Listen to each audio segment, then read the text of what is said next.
Il y a un dicton populaire en Italie. Je le ferai quand le pont de Messine sera terminé, ce qui signifie essentiellement jamais. Ce sentiment général a du sens lorsque vous examinez l'histoire de la région et les multiples tentatives de construction échouées du passé. Mais pourquoi est-il si difficile de construire un pont relativement court qu'il existe une expression familière qui se moque de l'idée qu'il sera jamais terminé? Le détroit de Messine est tout ce qui sépare la Sicile du continent italien. Le bras de mer n'est large que de 2 miles ou 3,2 km à son point le plus étroit, et comme la Sicile est le plus grand territoire de l'Italie, à part la botte, il semble étrange qu'il n'existe aucune liaison directe entre l'île et le continent. Il y a plusieurs raisons à cela, y compris le manque de fonds, des préoccupations géographiques, et comme tant d'autres choses en Italie, la mafia. Mais les récents projets du gouvernement italien pourraient tout changer en construisant ce qui deviendrait le plus long, le plus haut et le pont suspendu le plus destructeur. L'idée de construire un pont sur le détroit de Messine n'est pas nouvelle. En fait, la première tentative d'assemblage d'une telle structure a eu lieu en 252 avant Jésus-Christ. Comme tant d'autres projets proposés à travers le détroit, les premières tentatives de pont ont rencontré de gros problèmes. La proposition de pont la plus récente vise à relier la ville de Torrefaro en Sicile à Villa San Giovanni sur la péninsule italienne. Le pont aurait une longueur de 2,28 miles et serait le plus long pont suspendu du monde. Cependant, c'est seulement s'il est construit, ce qui semble peu probable en examinant l'historique des projets de construction d'un pont sur le détroit de Messine. Examinons les facteurs clés qui ont entravé la réussite d'un projet de pont et comment ils pourraient être surmontés dans les prochaines années. Premièrement, il y a la géographie et la géologie. L'un des plus grands défis qu'un pont reliant la Sicile à la péninsule italienne doit surmonter sont les caractéristiques naturelles de la région. Le détroit de Messine est situé le long d'une série de failles qui inclut la faille du détroit de Messine, la faille de Capo Paloro et la faille de Tindari. Cela signifie que la région est géologiquement active et que les tremblements de terre sont un phénomène relativement courant. L'inévitabilité des séismes dans la région pose des défis lors de la conception du pont, surtout un qui se trouve à des dizaines de pieds au-dessus de l'eau. Les dangers géologiques sont surmontables. Construit en 1933, le pont du Golden Gate est situé dans une région propice aux tremblements de terre. Et bien que le détroit du Golden Gate ne mesure qu'environ 1 mile de long, la technologie a beaucoup évolué ces 90 dernières années. Cela signifie que la construction d'un pont suspendu dans une zone géologiquement active n'est plus aussi risquée qu'avant. Cependant, il est indéniable que les tremblements de terre et les déplacements des lignes de faille dans et autour du détroit de Messine nécessiteront que le pont résiste à des contraintes significatives. Cela rend la construction d'un pont à travers le détroit beaucoup plus compliquée qu'un pont dans une zone géologique moins volatile. Et il y a eu quelques tremblements de terre énormes et extrêmement destructeurs dans un passé pas si lointain. En 1908, un tremblement de terre de magnitude 7,1 a eu lieu dans la région, tuant plus de 100 000 personnes lorsque le tsunami résultant a frappé les côtes siciliennes et italiennes. Il est donc clair que la géologie de la région représente une menace significative pour la construction et la stabilité du pont. Il y a ensuite le mont Etna, qui se situe à un peu moins de 50 miles au sud-ouest du détroit de Messine. C'est l'un des volcans les plus actifs du monde, ayant éclaté au moins 190 fois depuis l'histoire enregistrée, et il ne montre aucun signe d'arrêt prochainement. Les autorités ont signalé une éruption mineure en mai 2023, et l'activité volcanique constante de l'Etna ne fait que contribuer à l'instabilité géologique de la région. Les coulées de lave d'une éruption n'atteindraient pas un pont construit à travers le détroit, mais les séismes pourraient poser un risque significatif à cette structure. En plus de cela, la volatilité de l'Etna pourrait entraîner des panaches de cendres et de fumée projetées dans l'air et balayées vers le pont, ce qui provoquerait une très faible visibilité, ce qui pourrait provoquer des accidents ou la fermeture de la traversée si la visibilité est jugée trop faible. En plus des tremblements de terre et d'un volcan en éruption constante à proximité, les eaux du détroit de Messine peuvent être particulièrement violentes, ce qui a non seulement entravé la construction de ponts dans le passé, mais pose toujours un défi significatif pour la construction d'un pont aujourd'hui. Les courants changent toutes les 6 heures et sont assez forts pour être visibles par les satellites en orbite autour de la planète, et l'eau turbulente a conduit à la ruine des ponts dans le passé et pourrait causer des dommages significatifs à toutes les structures de soutien construites pour stabiliser un pont à l'avenir. Les courants intenses érodent lentement les fondations des tours, qui, sans entretien approprié, pourraient entraîner des conséquences catastrophiques à long terme. Les principaux courants dans le détroit de Messine vont du sud au nord, mais il existe un courant secondaire qui va du nord au sud. Le niveau de l'eau peut baisser jusqu'à 15 à 20 cm lors des changements de marée. Les courants sont si forts qu'ils arrachent les algues du fond du détroit et forcent les poissons des profondeurs à remonter à la surface.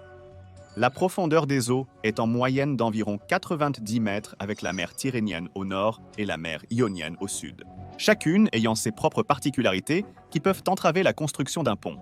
Les tourbillons et les vagues internes sont des phénomènes courants dans le détroit de Messine, rendant parfois les conditions de construction dangereuses et provoquant encore plus d'usure sur les structures de soutien de tout pont construit sur ces eaux. Bien que les défis physiques posés par les eaux du détroit de Messine soient considérables, il existe un autre obstacle, peut-être même plus grand. Et bien que celui-ci soit d'origine humaine, il peut être tout aussi mortel qu'une catastrophe naturelle. Nous parlons de la mafia. Les syndicats du crime en Italie sont toujours vivants et en bonne santé, et beaucoup ne réalisent pas que la mafia a toujours une emprise sur certaines industries et parties du pays. Dans le sud de l'Italie et en Sicile, il y a deux grands syndicats en activité, l'Ndrangheta et la Cosa Nostra. Il existe des organisations plus petites, mais ce sont ces deux-là qui font véritablement craindre certains politiciens et citoyens italiens à l'idée de construire un pont reliant la Sicile au continent. L'Ndrangheta a été créé en 1792 en Calabre, Italie, ce qui en fait l'une des plus anciennes syndicats du monde. Il est compliqué d'établir le nombre exact de membres, mais on estime qu'il y a environ 6000 individus qui font partie de la mafia Ndrangheta. Ils opèrent dans le monde entier, traitant de substances illicites, blanchiment d'argent et corruption. La Cosa Nostra, parfois simplement appelée la mafia, a commencé en Sicile au XIXe siècle et opère toujours fortement sur l'île, avec environ 5500 membres dans l'organisation, et leur principal objectif est le racket de protection et l'extorsion. Ces deux syndicats du crime posent un problème majeur pour la construction d'un pont sur le détroit de Messine pour plusieurs raisons.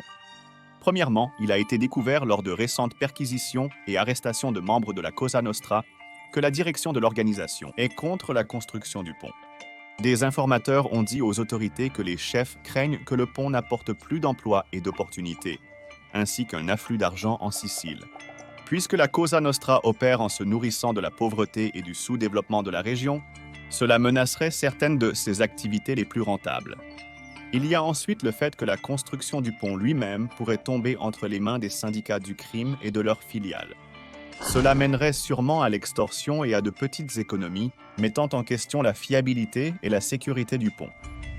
D'autres sont plus préoccupés par la façon dont la mafia utilisera un pont reliant la Sicile à l'Europe continentale si le transport de marchandises sur le pont devait tomber sous le contrôle de l'un des syndicats du crime. Imaginez une situation où toute personne souhaitant utiliser régulièrement le pont est obligée de payer de l'argent de protection à la mafia pour s'assurer que leurs fournitures arrivent en toute sécurité de l'autre côté.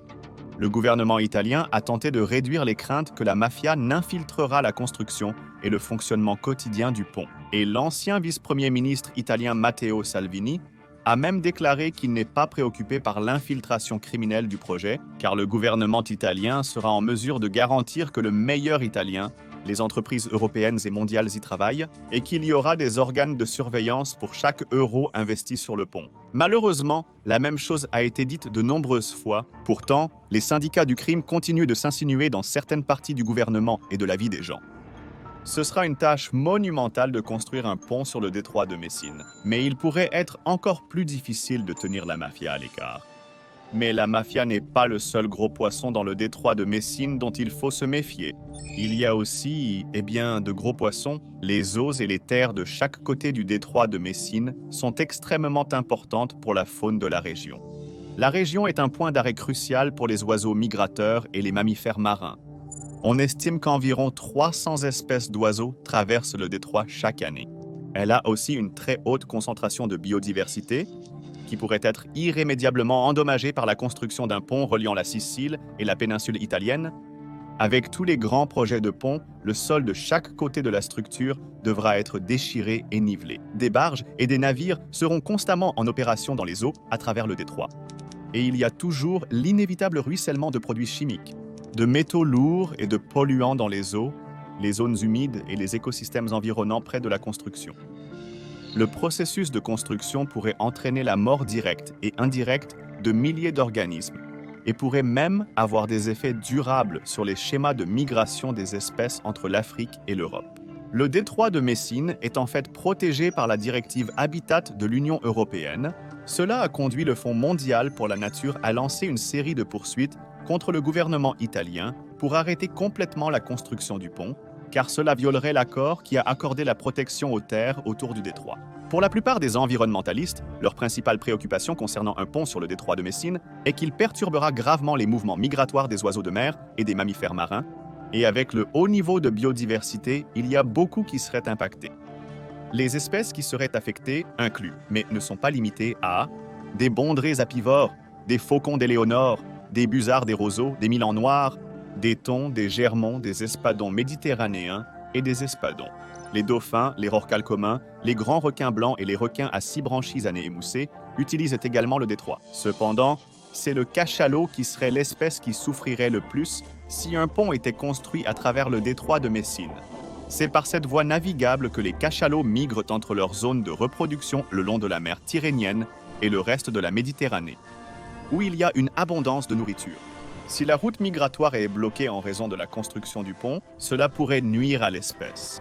Il est également impossible de savoir comment un pont achevé et ses structures de soutien dans le détroit influenceraient les schémas migratoires des différents animaux sur le long terme. Malheureusement, la surpêche, la pollution et d'autres actions humaines ont déjà provoqué le déclin de nombreuses espèces qui utilisent le détroit de Messine. Le cachalot est déjà considéré comme une espèce en danger, avec leur nombre passant de 1,1 million à environ 300 000 dans le monde ces dernières années. La population de nombreux oiseaux de mer et animaux marins est également en déclin, car les eaux autrefois abondantes de la région deviennent de plus en plus rares.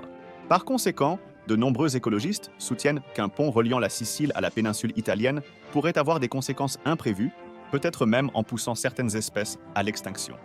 Mais alors que les implications environnementales sont graves, les défis logistiques et financiers du projet sont tout aussi, si ce n'est même plus, intimidants. Le transport de fret à travers le détroit de Messine est une grosse affaire. Les ferries et navires ont en effet transporté passagers et fournitures à travers le détroit depuis des siècles.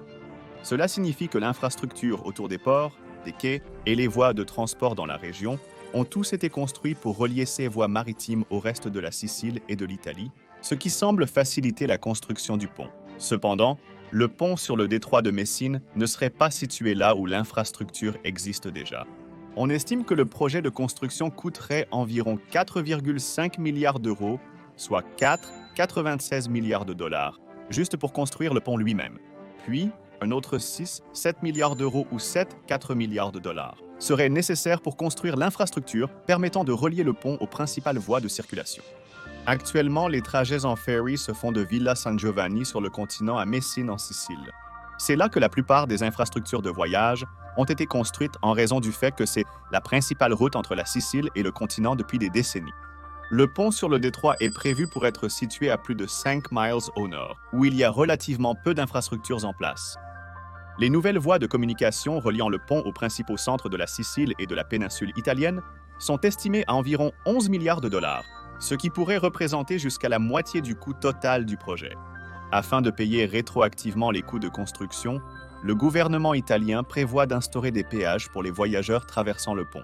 Cependant, les opposants au pont aiment souligner qu'environ 75% des personnes qui traversent le détroit le font sans voiture.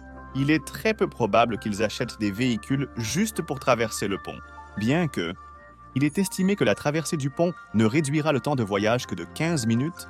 Par conséquent, le coût élevé et les dommages immenses causés aux terres protégées en raison de la construction du pont ne semblent tout simplement pas économiques dans le grand schéma des choses. Mais ce n'est pas la première fois que les humains envisagent de construire un pont sur le détroit de Messine.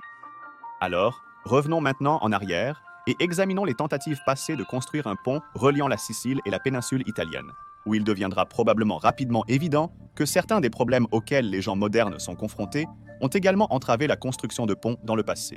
Le premier intérêt historique enregistré pour le détroit de Messine remonte à la Grèce antique. On disait qu'un monstre à 6 têtes nommé Scylla vivait sur les terres le long du détroit et qu'il attirait les marins hors de leurs navires pour les dévorer. Il y avait aussi des récits d'un tourbillon inévitable nommé Charybde, du côté sicilien du détroit qui attirerait des navires entiers dans son emprise et les entraînerait au fond de la mer. Ces créatures ont même fait leur apparition dans l'Odyssée d'Homère, lorsque Ulysse et son équipage ont dû naviguer à travers le détroit et sont tombés sur Scylla et Charybde.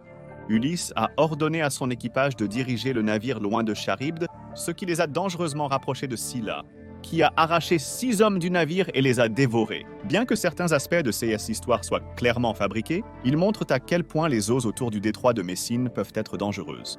Ils servaient d'avertissement aux voyageurs que les forts courants et le paysage environnant pourraient conduire à leur perte imminente s'ils n'étaient pas prudents. Pline l'Ancien, un philosophe et leader militaire romain, a affirmé qu'en 252 avant Jésus-Christ, le consul Lucius Caecilius Metellus avait l'intention de construire un pont qui relierait la Sicile au continent afin qu'il puisse déplacer plus de 100 éléphants de guerre de Carthage à Rome.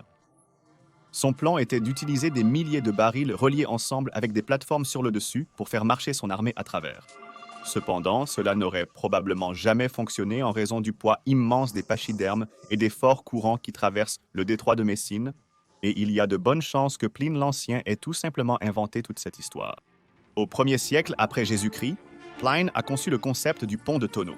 Il a élaboré un plan pour relier la Calabre et la Sicile via des tonneaux complétés par des bateaux.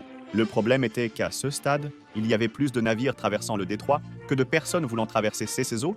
Il est donc devenu évident qu'aucune structure permanente ne pourrait être construite entre la Sicile et le continent, car les voies de navigation sans entrave étaient plus importantes que tout pont. Pendant le règne de Charlemagne, entre 768 et 814, l'empereur romain sacré a proposé une série de ponts qui traverseraient le détroit de Messine sans bloquer les navires d'Ompnaï. Traversant ces douars. Cette idée a été revisitée à la fois par Robert Guiscard au XIe siècle et par Roger II de Sicile au XIIe siècle, mais la technologie pour réaliser un tel rêve n'existait pas à l'époque. L'idée de Charlemagne a disparu. En 1876, un ingénieur du nom d'Alfred Cottrau a été chargé de concevoir un pont ou un tunnel pour relier la Calabre et la Sicile. Cette idée a évolué pour aboutir à la construction d'un passage similaire à l'idée conçue par Hector Harrow, un ingénieur engagé par Napoléon Bonaparte pour concevoir un tunnel reliant la France à le Royaume-Uni via le tunnel anglais. Mais comme tous les projets précédents visant à construire un passage entre la Sicile et la péninsule italienne, rien de concret n'est sorti des plans d'Alfred Cottrau. Mais ensuite, en 1909, une étude géologique de la région autour du détroit de Messine a été réalisée. Les données recueillies à partir de ce rapport ont été combinées avec une autre étude en 1920 et un pour conclure qu'un tunnel était possible et ont été présentés à la conférence géographique à Florence. C'est également lors de cette réunion qu'a été discutée la possibilité d'un pont suspendu traversant le détroit, mais aucun plan concret n'est sorti de la conférence à l'époque. Puis, en 1953, le premier véritable projet d'un pont suspendu traversant le détroit de Messine a été présenté par David B. Steinman, l'architecte du pont de Mackinac. Il a proposé que le pont puisse utiliser des tours de 2720 pieds qui devraient être immergées à 390 pieds dans le fond marin pour soutenir le pont. La travée centrale du pont serait d'une longueur de 5000 pieds, ce qui le rendrait environ 800 pieds plus long que le pont du Golden Gate, le pont suspendu ayant la plus longue travée à l'époque. La longueur totale du pont serait d'environ 9803 pieds. Toutefois, bien que la proposition de Steinman était solide, la construction n'a une fois de plus pas avancé. En 1965, l'intérêt pour la construction d'un pont sur le détroit de Messine a réémergé. Depuis lors, le gouvernement italien a dépensé environ 2 milliards d'euros, soit environ 3 milliards de dollars en études de faisabilité pour le projet. Ces études ont également donné lieu à des propositions de conception unique qui répondraient aux besoins d'une traversée de la Sicile à l'Italie. Certains ont suggéré un pont submersible ou un pont soutenu par des pontons flottants qui pourraient tourner pour permettre aux navires de traverser le détroit. Des études et propositions ont été faites au fil des décennies suivantes. Jusqu'à ce qu'en 2006, un consortium d'entreprises appelé WeBuild, dirigé par l'Italienne Cellini Impregilo, se voit attribuer un contrat pour la construction d'un pont suspendu sur le détroit de Messine. Cependant, suite à un changement majeur dans le gouvernement italien, le nouveau Premier ministre, Romano Prodi, a décrit le projet comme une perte d'argent et un risque majeur pour l'environnement. Une fois de plus, les plans de construction d'un pont reliant la Sicile à la péninsule italienne étaient morts dans l'eau. Mais cela ne signifie pas qu'un pont sur le détroit de Messine ne sera pas construit. Il existe un certain nombre de ponts qui ont enjambé des eaux dans des zones géologiquement turbulentes à travers le monde, donc théoriquement, cela devrait être possible.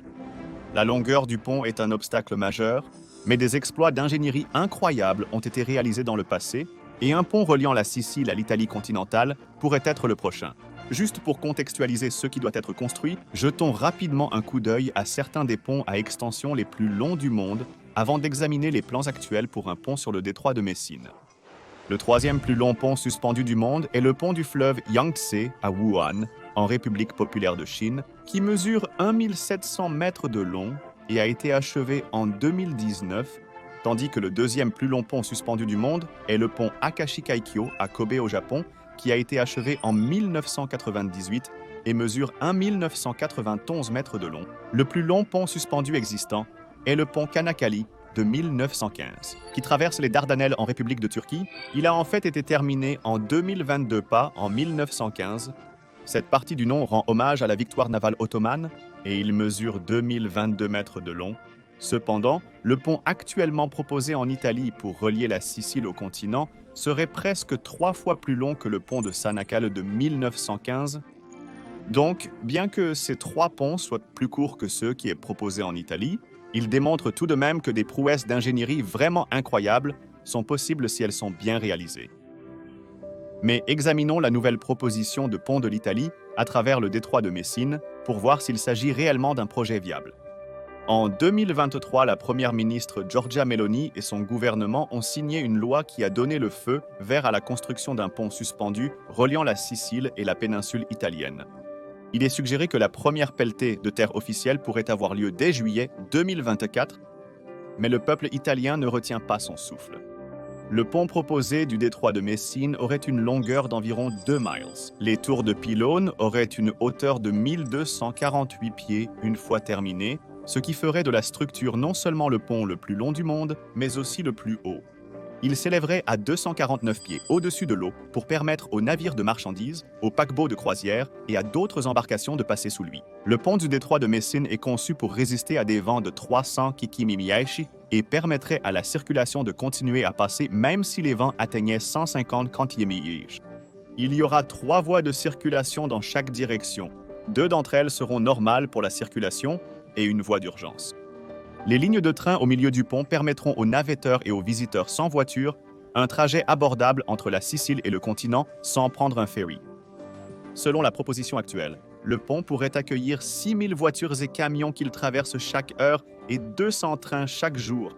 Il n'est pas clair si le pont sera réellement utilisé à ce point, mais il est conçu de cette façon, juste au CAO. Mais peut-être que l'aspect le plus important du pont n'a rien à voir avec le nombre de personnes ou de véhicules qu'il peut accueillir. Non, la partie la plus importante est qu'il peut résister à un tremblement de terre de magnitude 7,5. Cela signifie que le pont du détroit de Messine restera debout après les événements les plus susceptibles de secouer la Terre. Il reste toutefois possible que la région puisse subir un tremblement de terre de plus grande magnitude à l'avenir. Ce serait très improbable, mais pas impossible, ce qui peut inquiéter si le pont n'est pas bien entretenu. Bien qu'il soit encore techniquement en phase de planification, les travaux sur le pont ont en quelque sorte déjà commencé. Étant donné qu'un grand nombre d'améliorations de l'infrastructure de chaque côté du détroit devront également être réalisées si le pont doit être utilisé, les travaux sur les voies ferrées et les routes en Calabre et en Sicile sont en cours. Les partisans du pont affirment qu'il permettra aux voyageurs de se rendre de Rome à Messine en environ 12 heures. Le gouvernement prétend également qu'au final, le pont serait en réalité un net avantage pour l'environnement, car il réduirait la quantité de pollution émise par le trafic des ferries. Cependant, de nombreux scientifiques et analystes ne sont pas d'accord avec cette évaluation, car la pollution des voitures et des camions augmentera, et l'analyse du gouvernement ne prend pas en compte l'impact négatif que le pont aura sur les plantes et les animaux qui vivent ou traversent la région. Le gouvernement italien voit le pont comme une situation bénéfique pour tous. Les citoyens italiens du continent pourront visiter la Sicile plus facilement, et les Siciliens pourront se rendre sur la péninsule italienne de manière plus fiable pour travailler ou visiter le reste du pays. Il y a ensuite l'avantage commercial. Les navires de fret du monde entier pourraient accoster en Sicile et faire transporter leurs marchandises à travers l'Europe par le biais de trains à grande vitesse, une fois ceux-ci terminés. Le gouvernement italien soutient que cela changera fondamentalement la manière dont les biens et les ressources peuvent être diffusés dans toute l'Union européenne, Mais bien sûr, il reste encore le plus grand obstacle de tous, le coût. Actuellement, le pont et toutes les infrastructures auraient un coût total, estimé à environ 11,25 milliards d'euros ou 12,4 milliards de dollars. Toutefois, comme pour la majorité des projets de construction, le pont du détroit de Messine dépassera presque certainement son budget, surtout lorsque les travaux préparatoires nécessaires sur les deux côtes et le fond marin sont effectués pour réduire les risques hydrogéologiques pendant la phase de construction. On estime que le projet contribuera à hauteur d'environ 2,9 milliards d'euros au PIB national, employer 100 000 personnes et utiliser 300 fournisseurs. Il semble que le contrat sera probablement attribué à WeBuild, le même consortium dirigé par les Italiens qui a reçu le contrat de 2006 qui s'est effondré lorsque la nouvelle administration a pris ses fonctions. WeBuild promet d'embaucher principalement des personnes de la région de Sicile et de Calabre, où le chômage est élevé. Cependant, comme dit plus tôt, cela pourrait vexer certains membres du syndicat du crime, ce qui pourrait avoir des conséquences désastreuses pendant le processus de construction, y compris le sabotage, l'exploitation et même la violence contre les travailleurs eux-mêmes. Maintenant, toutes les parties attendent simplement que le contrat soit rétabli et mis à jour. Le pont devrait prendre 6 ans pour être achevé, si tout se passe comme prévu. Mais tout, ce dont nous venons de discuter ne peut se produire que si le pont du détroit de Messine est achevé. De nombreux Italiens regardent l'histoire et concluent que la construction du pont s'arrêtera avant même de commencer. Le dicton « Je le ferai quand le pont de Messine sera terminé » sera plus pertinent que jamais. Alors, quelles sont les chances que le pont soit réellement terminé cette fois-ci? Étonnamment, le projet en cours pour le plus long et haut pont suspendu du monde pourrait finalement réussir. Si le contrat peut être signé et le terrain préparé avant un changement drastique du gouvernement, alors le projet sera probablement achevé. Il serait incroyablement embarrassant pour l'Italie d'avoir un pont partiellement terminé de chaque côté du détroit de Messine une fois le processus de construction commencé. Ainsi, même si les futurs politiciens désapprouvent le projet de construction du pont, ils pourraient devoir le laisser se poursuivre si l'administration actuelle le lance avant 2024. Cela étant dit, il reste encore une bataille difficile et une bonne quantité de tracasseries bureaucratiques à régler avant que la construction du pont du détroit de Messine puisse officiellement commencer. Il ne surprendrait personne en Italie si 2024 commence et se termine sans que les travaux de construction du pont ne commencent. Il ne fait aucun doute que la construction d'un pont sur les eaux tumultueuses du détroit sera difficile. Les écologistes, les opposants politiques et la mafia pourraient tous faire obstacle au début de la construction du pont. Donc, seul le temps dira s'il y aura un pont traversant entre la Sicile et la péninsule italienne. La technologie existe. L'Italie a la main-d'œuvre. Maintenant, c'est au gouvernement et aux entrepreneurs de finalement achever un pont qui a été conçu il y a plus de 2000 ans.